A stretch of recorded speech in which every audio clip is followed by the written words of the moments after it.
Hello students, welcome back to tutor tips. तो आज हम अपने इकोनॉमिक्स में अपना नेक्स्ट टॉपिक डिस्कस करने वाले हैं, जो है factors affecting price elasticity of demand.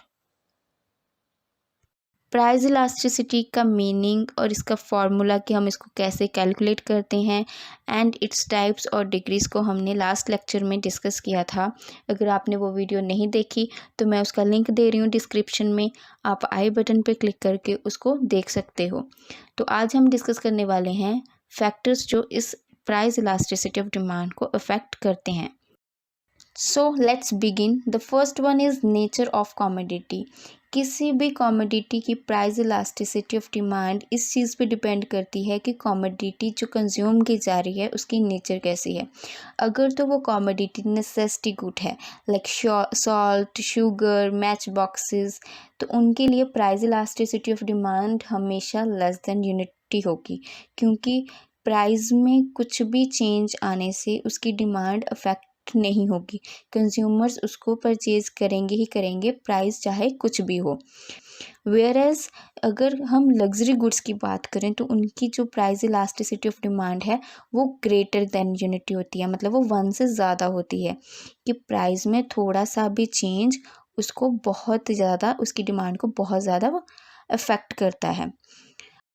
Comfort goods की बात करें, लाइक मिल्क, फैंस, इनके लिए हमारी जो प्राइस इलास्टिसिटी ऑफ डिमांड है वो होती है 1, बिकॉज जितना चेंज प्राइस में आएगा, जितना परसेंटेज चेंज प्राइस में आ रहा है उतना ही परसेंटेज चेंज डिमांड में आता है ऐसे गुड्स में जो है हमारी comfort goods. Now the second one is availability of substitutes. अब जो कॉमोडिटीज़ की मार्केट में सब्सटीट्यूट्स अवेलेबल हैं रिजनेबल प्राइसेस पे, उनकी डिमांड होती है इलास्टिक।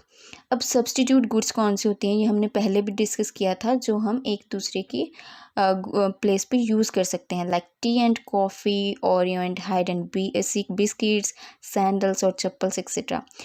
फॉर एग्जाम्पल, अगर मार्केट में चाय का प्राइस थोड़ा सा भी कम हुआ तो लोग क्या करना शुरू कर देंगे, वो बहुत ज़्यादा टी की डिमांड को बढ़ा देंगे और कॉफ़ी की कम कर देंगे। वेयर एज अगर हम बात करें गुड्स जिनके सब्सटीट्यूट्स अवेलेबल नहीं है मार्केट में, उनकी डिमांड होती है इनइलास्टिक, क्योंकि कंज्यूमर किसी और गुड्स के ऊपर शिफ्ट नहीं कर सकते, तो इसलिए प्राइस में क्या चेंज आ रहा है उससे डिमांड इफेक्ट नहीं होती उन गुड्स के लिए जिनके सब्सटीट्यूट्स अवेलेबल नहीं है मार्केट में। The third factor is goods with different uses. जो कॉमोडिटीज़ हम बहुत सारे पर्पसेस के लिए यूज़ करते हैं, उनकी जो डिमांड है वो इलास्टिक होती है। क्यों? क्योंकि उनकी प्राइस में चेंज आना, जो प्राइस में सपोज़ अगर इंक्रीज़ आ रहा है तो उससे जो डिमांड है वो कम हो जाती है। इसको हम एग्जांपल से समझते हैं। सपोज़ हम मार्केट में जो मिल्क है उसको परचेज़ करते हैं, उसको हम बहुत सारे पर्पसेस के लिए यूज़ करते हैं, ड्रिंक करने के लिए, चाय बनाने के लिए, चीज़, कर्ड, लस्सी वगैरह वगैरह बनाने के लिए। सपोज़ मार्केट में मिल्क का प्राइस इंक्रीज़ हो गया, इतना इंक्रीज़ हो गया कि लोगों ने अब उसको सिर्फ ड्रिंकिंग पर्पज़ के लिए या फिर चाय बनाने के लिए रख लिया है, और जो अदर थिंग्स थी जो बाकी पर्पज़ के लिए यूज़ करते थे उनको उनकी डिमांड कम करती। तो उससे क्या होगा कि जो लेस एसेंशियल यूजेस थी उनको हमने एलिमिनेट कर दिया, सिर्फ जो हमारी ज़रूरत की चीज़ है उसके लिए हम उसको यूज़ कर रहे हैं। तो एज अ रिज़ल्ट क्या होगा, मार्केट में उसकी जो डिमांड है वो कम हो जाएगी। Now the fourth factor is income of consumer. Price elasticity of demand इस चीज़ से वेरी करती है कि कंज्यूमर्स कौन सी इनकम ग्रुप से बिलोंग कर रहे हैं मार्केट में। सपोज़ अगर कंज्यूमर हाई लेवल या फिर लो इनकम से हैं तो उनकी डिमांड इनइलास्टिक होगी, क्योंकि प्राइस में थोड़ा सा भी चेंज उनकी डिमांड को चेंज नहीं करेगा, क्योंकि उनकी जो डिमांड होती है वो पर्टिकुलर गुड्स की होती है और वो उन्हीं को ही डिमांड करते हैं। वेयर एज अगर हम मिडिल इनकम ग्रुप पीपल की बात करें तो उनके लिए जो डिमांड होती है वो काफ़ी इलास्टिक होती है। क्यों? क्योंकि थोड़ा सा भी चेंज प्राइस में उनकी डिमांड को कॉन्ट्रैक्ट और एक्सटेंड कर देता है। Now the fifth factor is habit of consumers. अब कंज्यूमर्स कई चीज़ों के लिए बहुत हैबिचुअल होते हैं, like cigarettes, alcohol, coffee etcetera. तो उन केसेस में जो डिमांड होती है वो इनइलास्टिक होती है। क्योंकि मार्केट में गए अगर उन गुड्स का प्राइस काफ़ी बढ़ रहा है या काफ़ी कम हो रहा है, इस चीज़ से कंज्यूमर को कोई फ़र्क नहीं पड़ रहा क्योंकि वो उस चीज़ का हैबिचुअल है। तो प्राइस में इंक्रीज़ डिक्रीज़ डिमांड को बिल्कुल भी फ़र्क नहीं डालता, बिल्कुल भी इफ़ेक्ट नहीं करता मार्केट में for the goods on which the consumers are habitual. Now the next is price level. जो कमोडिटीज़ मार्केट में हाई प्राइजेस पे अवेलेबल होती हैं like jewellery, air conditioners, gold, या फिर जो बहुत ही लो प्राइस पे हैं लाइक न्यूज़पेपर्स, तो इनकी डिमांड हमेशा होती है इन इलास्टिक क्योंकि इस पर कोई फ़र्क नहीं पड़ता। अगर प्राइस थोड़ा सा भी इंक्रीज़ हो रहा है थोड़ा सा भी डिक्रीज़ हो रहा है तो मार्केट में उसकी डिमांड पे कोई फ़र्क नहीं पड़ता। वेयर एज वो गुड्स जो मीडियम प्राइस्ड हैं लाइक क्लोथ्स, टेलीविज़न, इनकी डिमांड होती है इलास्टिक। थोड़ा सा भी चेंज इंक्रीज़ डिक्रीज़ लोगों की जो मार्केट में कंज्यूमर्स हैं उनकी परचेजिंग कैपेबिलिटी या परचेजिंग अफोर्डेबिलिटी को अफेक्ट करता है। तो इसलिए इन गुड्स की जो डिमांड है वो हमेशा इलास्टिक होती है।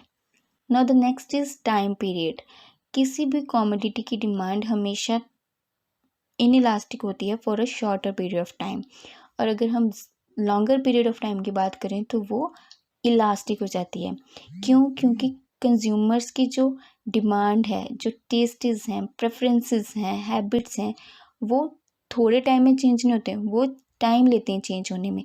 अगर हम लॉन्ग रन की बात करें तो उनकी हैबिट्स, प्रेफरेंसेस चेंज हो जाते हैं लॉन्ग रन में, but shorter period of time में नहीं होते।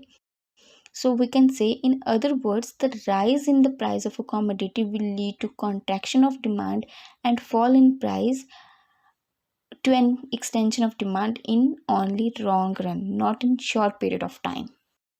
The next is joint demand. अब ज्वाइंट डिमांड क्या होती है? वो होती है कॉम्प्लीमेंट्री गुड्स के केस में, जहाँ पे गुड्स एक साथ यूज़ की जाती हैं। Suppose car and petrol, ink and pen, camera and film etcetera.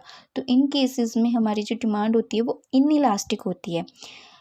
कैसे? अगर सपोज मार्केट में पेट्रोल का प्राइस इंक्रीज़ हुआ थोड़ा सा, तो इससे कार्स की डिमांड तो डिक्रीज़ नहीं हो जाएगी ना, कार्स की डिमांड को तो इफेक्ट इतना ज़्यादा नहीं होगा।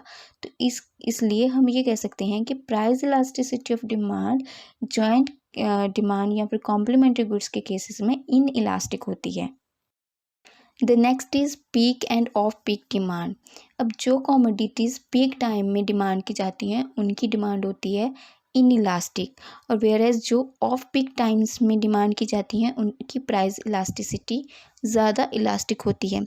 ऐसा क्यों? सपोज़ इसको हम एग्जांपल से समझते हैं।